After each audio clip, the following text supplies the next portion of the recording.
Okay, I'm Dan Olds, and I'm here with Jim Fonseca. Jim, am I pronouncing your name right? It's close. Fonseca.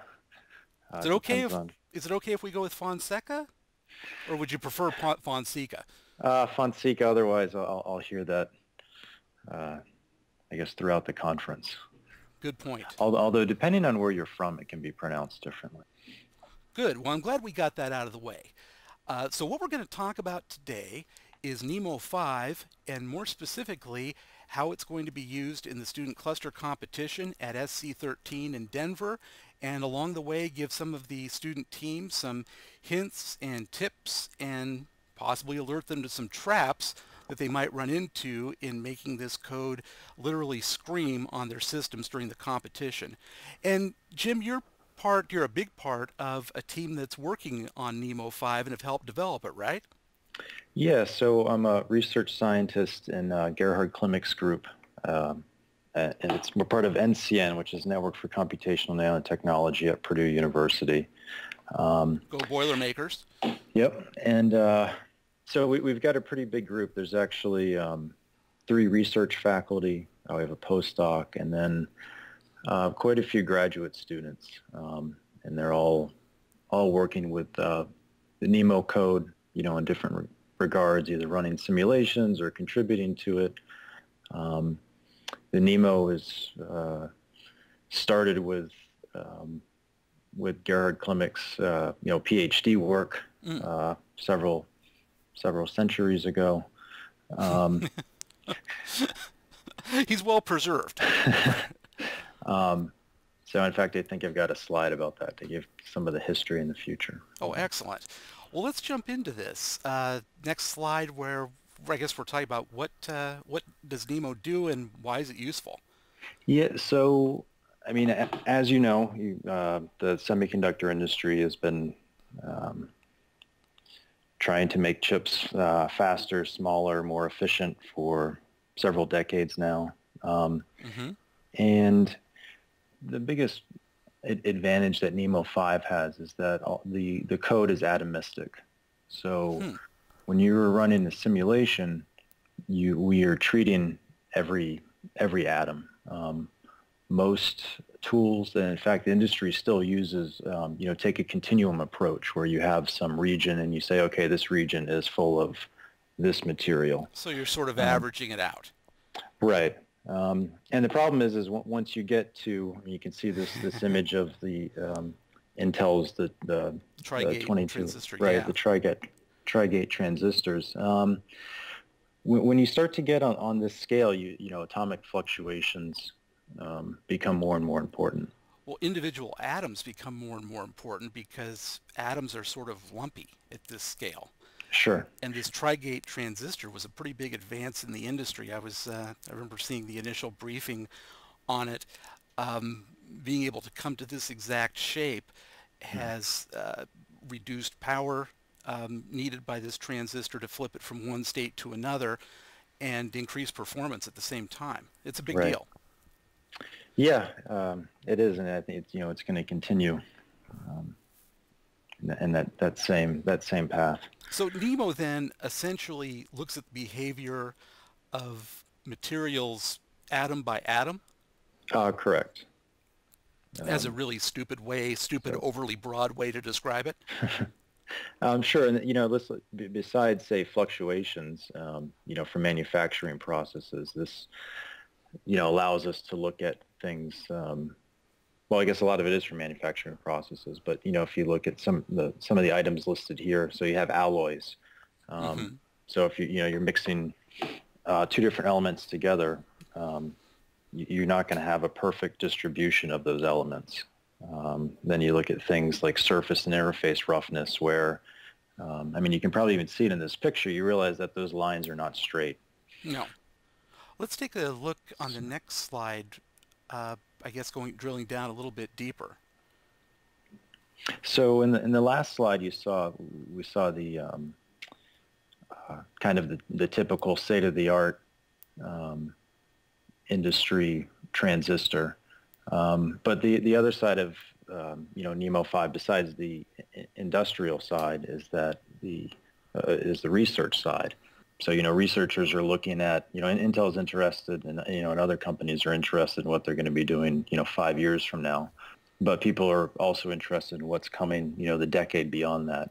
So with NEMO5, we're able to look at sort of more futuristic devices like you see here, this transistor, it's comprised of a single atom there. Wow. On the right, topological insulators, which are a kind of new type of, I wouldn't say new material, but a material that has interest now because the current flows on the outside. The outside of, if you have a wire, the current is only flowing on the outside of the wire. You don't have current flowing on the inside of the wire, and so you don't get scattering. So the electrons have very good, it's very easy for the electrons to move on the outside of the wire. I'm still thinking about the implications of the single atom transistor. That's a big deal. We would like to be able to simulate, things like the picture we saw of the tri-gates, to not just simulate, say, a single nanowire, but I know in collaboration with some groups from Australia, where they've been able to fabricate the device and then simulate it with the software from our group. Incredible stuff. Wow. So moving along, we have the different evolutions of NEMO. Sure.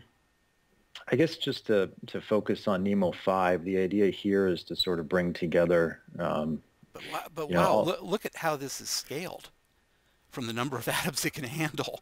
Well, sure. We want to be able to. We would like to be able to simulate, things like the picture we saw of the tri-gates, to not just simulate, say, a single nanowire, but to, scale up from there. Wow, that's incredible. What, and I'm seeing here at the bottom, it can be parallelized up to 100,000 cores. Yeah, we get pretty good scaling to that. We actually have sort of a new push to scale to even scale even more than that. And I think I've got a slide later on about the types of parallelization that we use. So if someone were to bring 100,000 cores, it would work. Yes, yep. I've run those before. So slide 5, atomistic representation of devices. Sure. Yeah, I think I think we kind of talked about this a little bit earlier, but like I said, that one of the key aspects of NEMO5 is that you can set up any kind of structure that you want. So it's very flexible in that regard. Generally people are looking at silicon, gallium arsenide. The bismuth telluride wire here is an example of a topological insulator. People are interested in graphene. So this is what we have in the software now, and but people can add. If there's a new crystal structure, we're doing work on nitrides, so we can add in more materials, if we need to. This is a hell of a program. And hitting slide 6, what do we mean by a valence force field? Valence force field is it's actually, if listeners are familiar with molecular dynamics, you've kind of got a similar approach there. It basically describes how atoms interact based on their bonding. So in this case, we have a quantum dot. So I think this is 50 million atoms altogether. I think the dot in the middle is 10 million atoms. So the idea here is that when you have that dot is made of a different material than the large block. And so the electrical properties of this whole system are going to change when all the atoms are sort of in their relaxed position. So when these devices are fabricated, you essentially have to find, what's the minimum energy configuration, or what configuration gives the minimum energy for this structure. So transport in non-planar structures?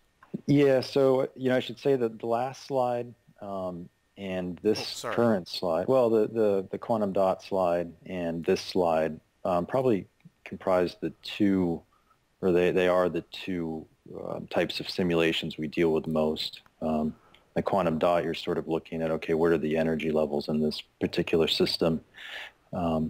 In this current slide, slide 7, we're looking more at, what is the transport through a device? So what kind of electrical characteristics will this transistor give you if you could fabricate it? And as student cluster competition folks, they don't know exactly what sort of problem they're going to face.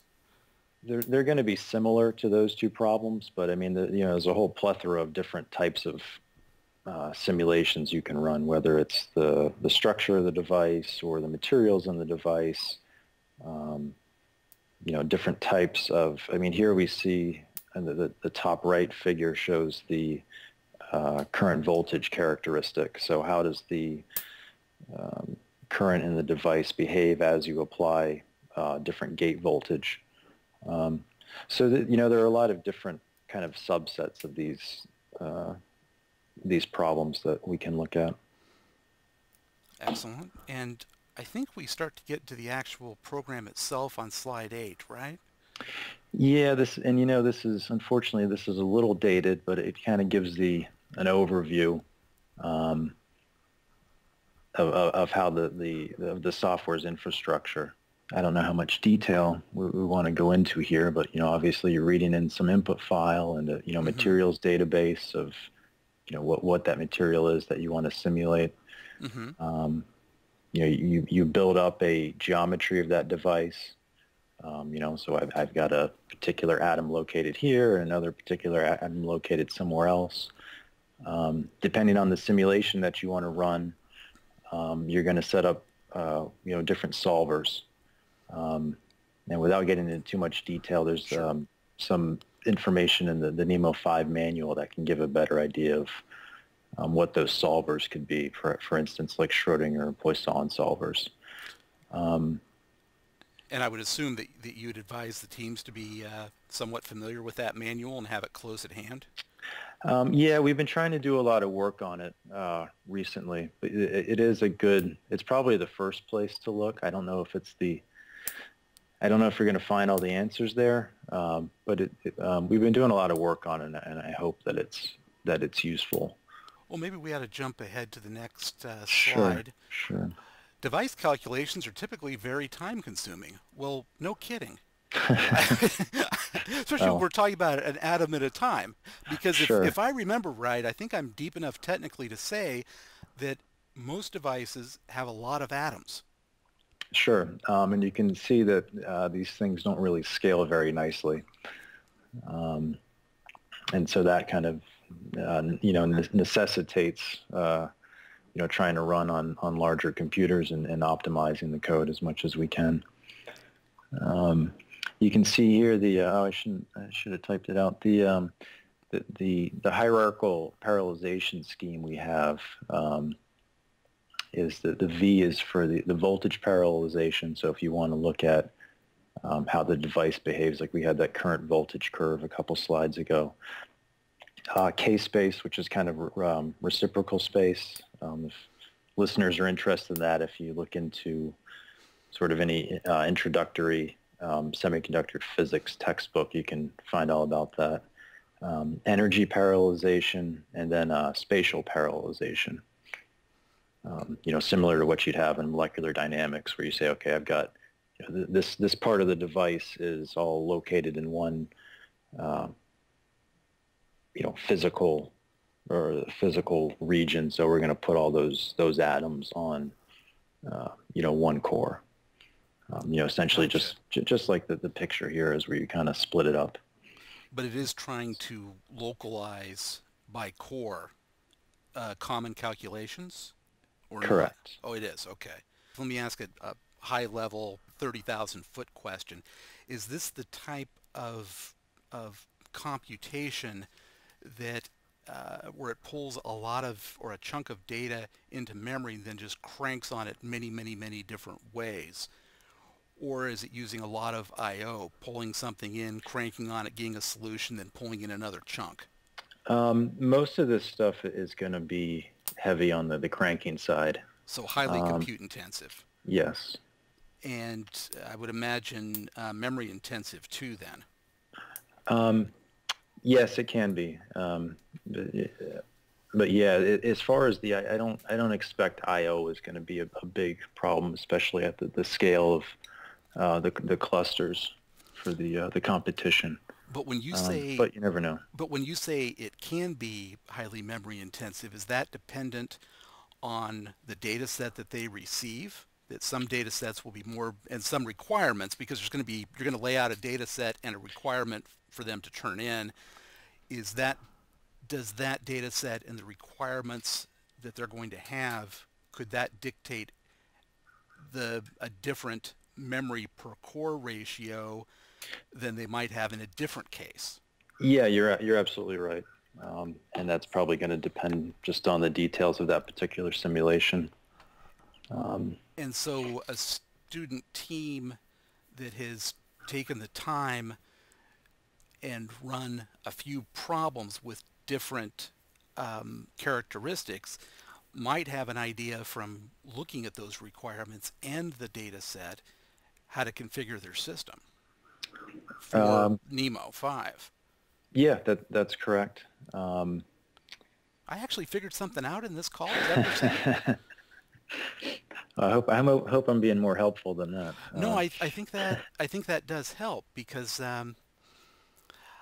it's hard to say from the outside exactly how every team operates, but Sure. a lot of these problems they're going to get not just in NEMO 5 but in everything else.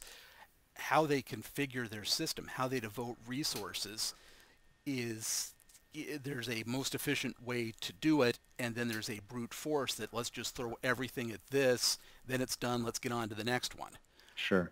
But Yeah, and I think it'll be more advantageous to spend more time, seeing how the simulations perform under a, variety of kind of settings. Um, and to have had the experience with running some different size and different complexity simulations to get a feel for, to be able to look at that data set they're going to get from you and have a feel for roughly how we should set this up. sure. Because this is, they're going to have 4 other workloads to run at the same time. Hmm. And so planning your work then, is that what we're saying? Plan your work, then work your plan? I think that is a good plan. So my old man was right about that? Okay. Getting on to the next slide, slide 10, drilling down a little bit deeper. What do they need to know? Um, 90% of the computational time when you run a NEMO5 simulation is solving linear algebra. There's 10% in sort of reading in the problem and setting it up. The rest of it is going to be in things, say, dense matrix multiplies, solving eigenvalues of very large sparse systems. The packages that NEMO5 uses kind of go hand in hand, PETC and SLEPC. Mm-hmm. So a lot of, in our group too is, working on ways, how can we get this one particular function, to run faster? And maybe that's by putting it on a GPU. Maybe that's by using, a particular library that's configured properly. But this is probably where the most bang for the buck is. And that brings us that you brought up an interesting point with GPUs. Let's talk about that a little bit.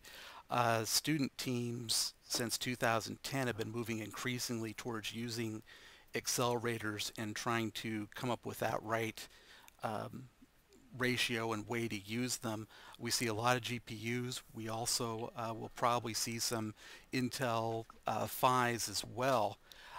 What is out there to support them? I'm assuming that this is that there's some CUDA code out there. Yeah, there is. And I mean, this is an active topic of research in our group as well.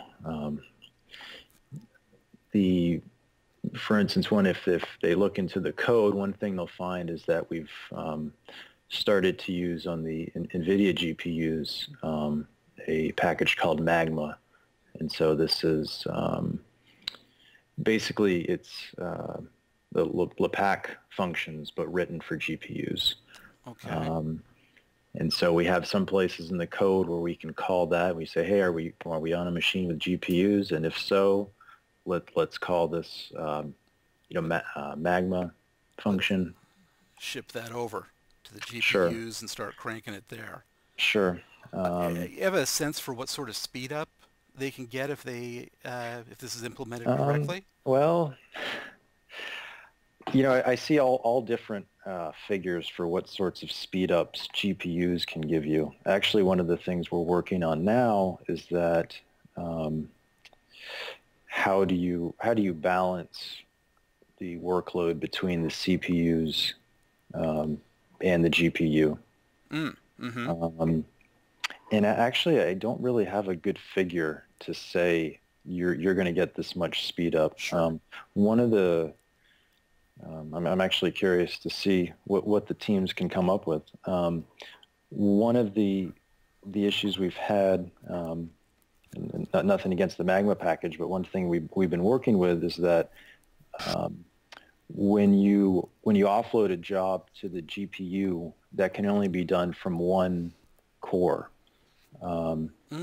So we end up in a situation where you've got 16 cores or however many kind of doing the same thing.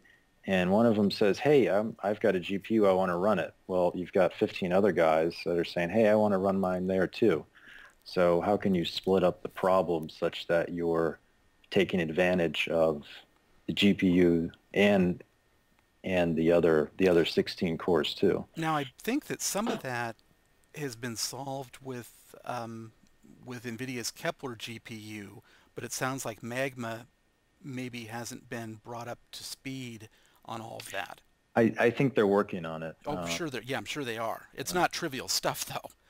Yeah, you're absolutely right. In fact, with Kepler, they have essentially a virtualization ability to I see. where more than one core can address the same GPU, Hmm. and that's going to really speed up, really increase efficiency from what Sure. you're saying as soon as the Magma code gets there. So a smart team would go out and go ahead and fix Magma themselves.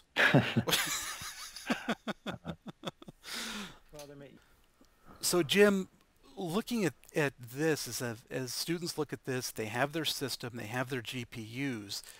What would they do in order to maximize efficiency? I would probably look at what sort of, like I said, we're using the Magma package. Mm-hmm. We, chose that for kind of a variety of reasons, but for the cluster competition, they may be interested in choosing a different package.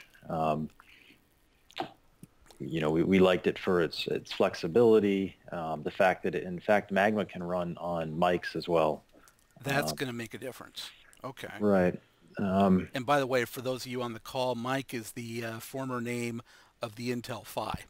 Yeah, we started, in fact, in our group, we kind of go back and forth because we've been, talking about them for so long, and I guess it's hard to teach a old dog new tricks. Well, So you're not still calling it Larrabee or son of no, Larrabee, so that's good. I've actually heard people refer to them as Phis as well. fees. I Okay. know, but it's Phis. I sat next to someone on a plane who was part of the naming of it. It is Phi. Okay, good to know. Good to know. So probably understanding different packages. Magma is the one that is working out of the box, but they can use different packages. But I would imagine that splitting up the problem node-wise probably will have an impact as well. Sure. Yeah, and I think that's just something that they're going to have to test Sure.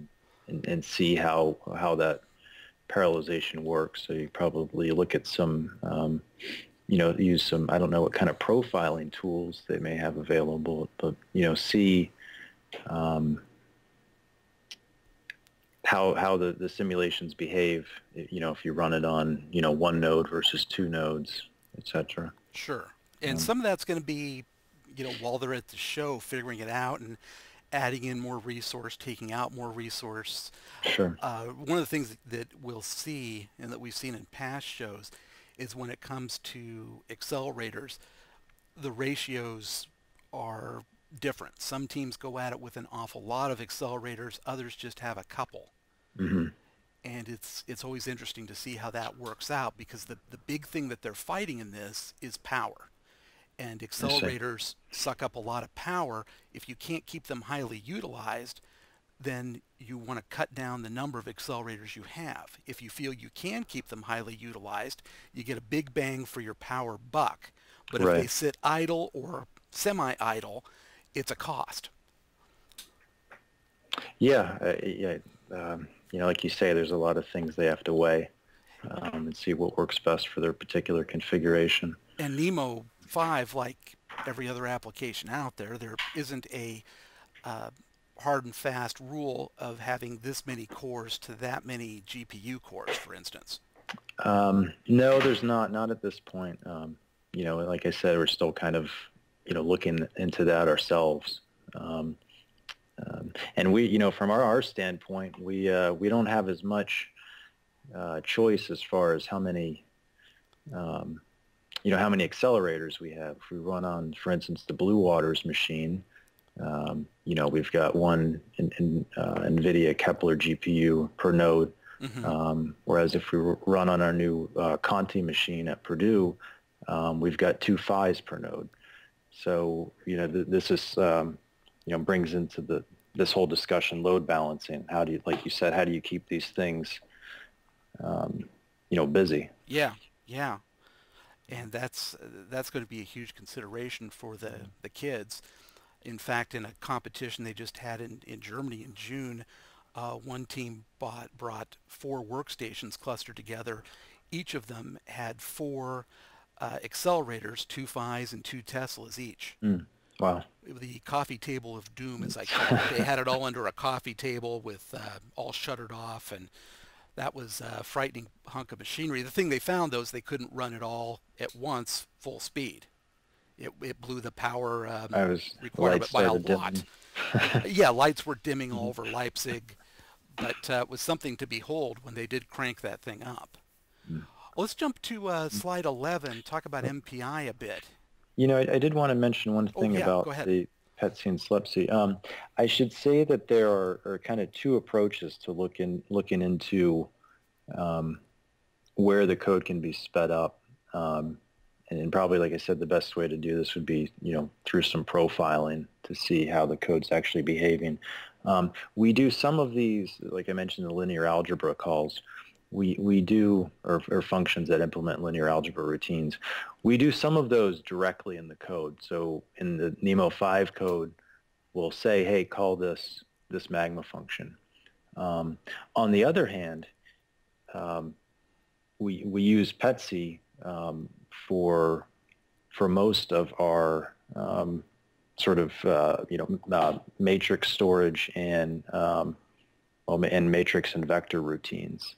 And PETC has, in their development version, they do have some GPU capability. And in fact, one of the members in our group is actually working to augment PETC with specifically Magma capability so that PETC can interface to Magma. Since we use PETC for pretty much everything else, this way we can, we can call our PETC functions like we normally would, and PETC will know, hey, they've got a GPU, so let's call the Magma version rather than us putting that in the code. So the other thing, if the students want to get into the the actual software routines that are being called, the other thing is to look into the PETC code and see what that's doing. Very good. Good advice there. Let me ask you, you've mentioned profilers a couple of times. You have any recommendations there? We use Intel's vTune. I don't know if the groups are going to have access to that. Might be an educational license, and actually I'm going to bet that the computer departments at pretty much all of these universities have access to some sort of profiler, if not Yeah, vTune, something else, sure. right? Yeah, that's right. And we actually have an internal profiler to NEMO5. If people start to look at the code, they'll see these TikToks.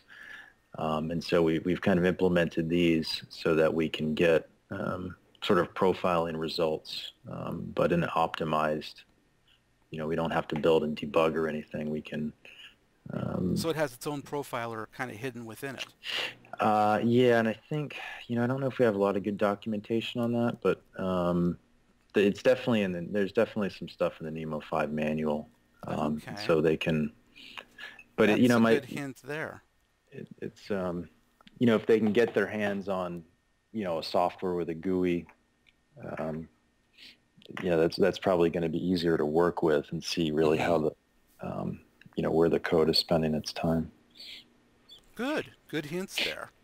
Let's jump to slide 11 and talk a bit about MPI. Sure. So I imagine that the scale of, like you mentioned with these cluster systems, they're probably 2, 4, 6, 8 nodes on that probably scale. 4 to 8 nodes, up to maybe, I don't know, what's 8 times 16? 100 cores. Okay. But then add in some accelerators. Sure.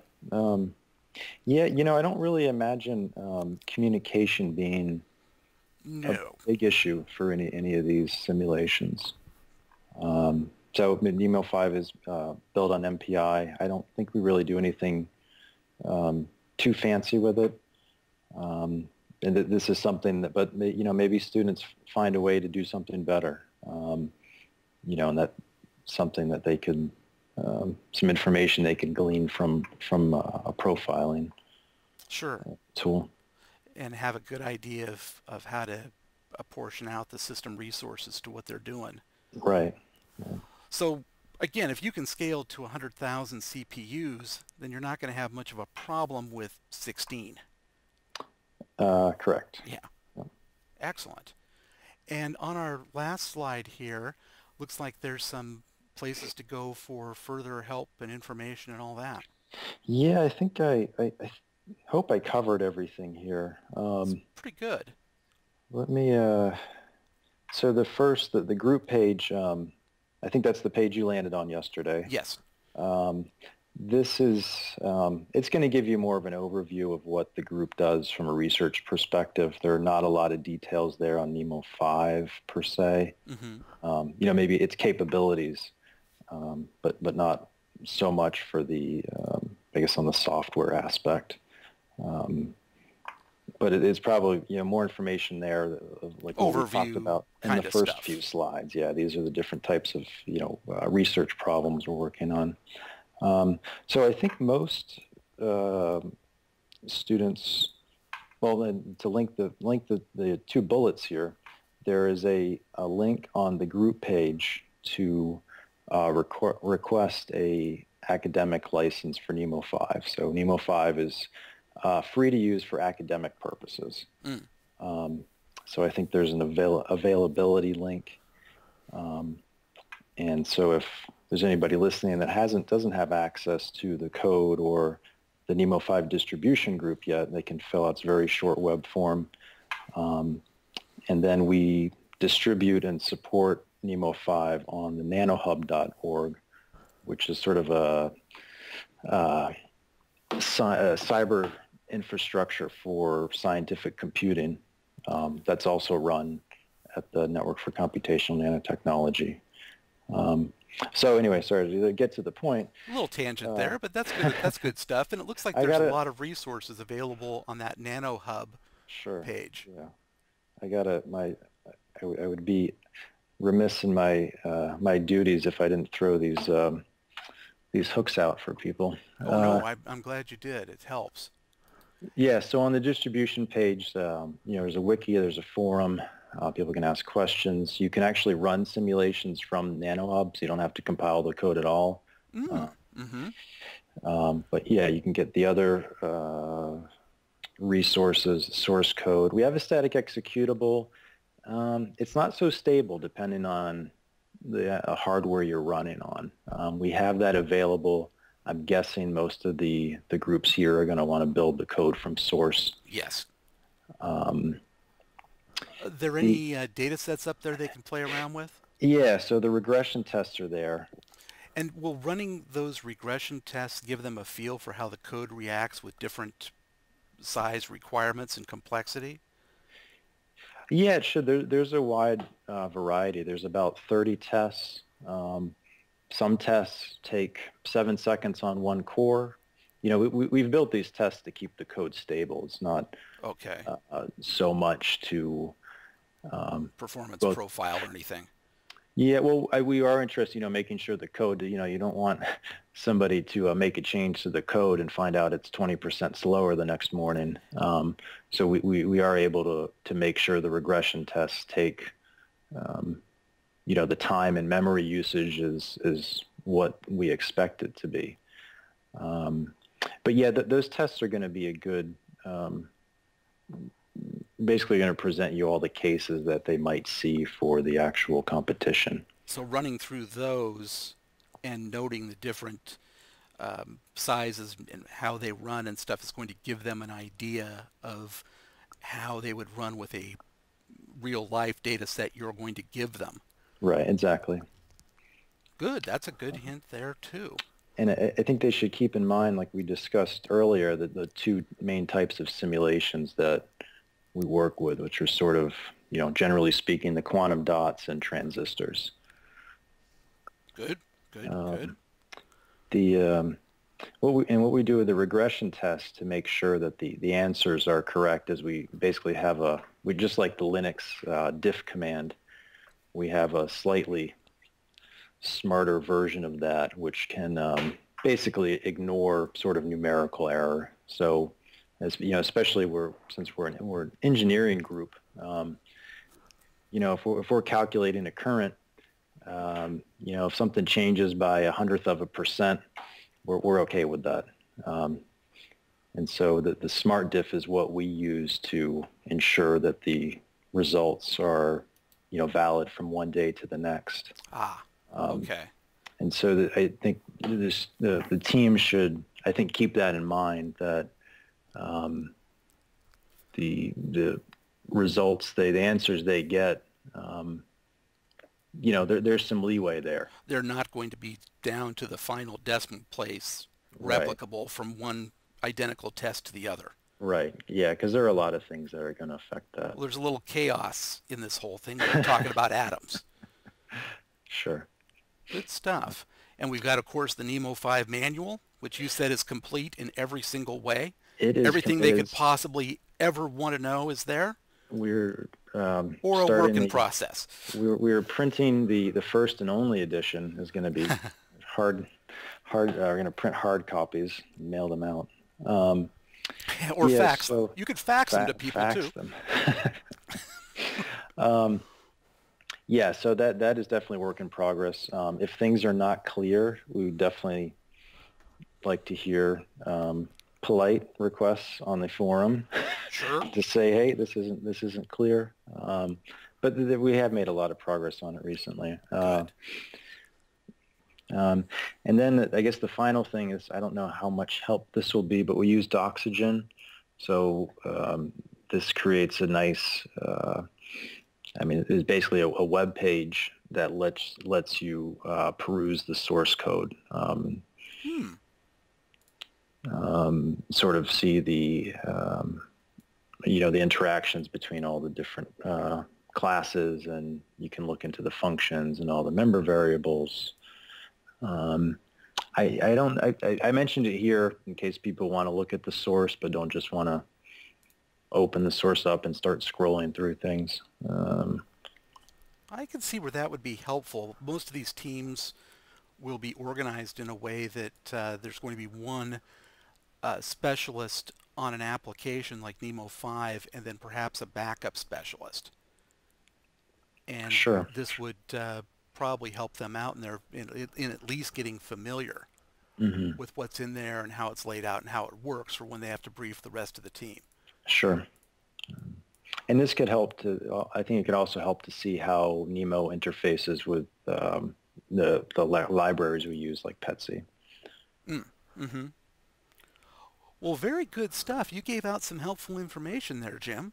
Oh, well, thanks. I hope so. So let's hope they stick through and listen to it all, and let's have a good, clean competition. Sounds good. Great. And I think that we'll be seeing you in Denver, right? Maybe? Yes, I'm gonna. I Gonna think be there? I need to register, but yes, I'm gonna be there. Oh, excellent. And we will look forward to that. And teams, you can meet Jim in person there. He'll probably be rolling around and checking to see how you guys are doing. Thanks again, Jim. Really appreciate the time. Oh, you're welcome. Thanks a lot, Dan. And we'll see you in Denver.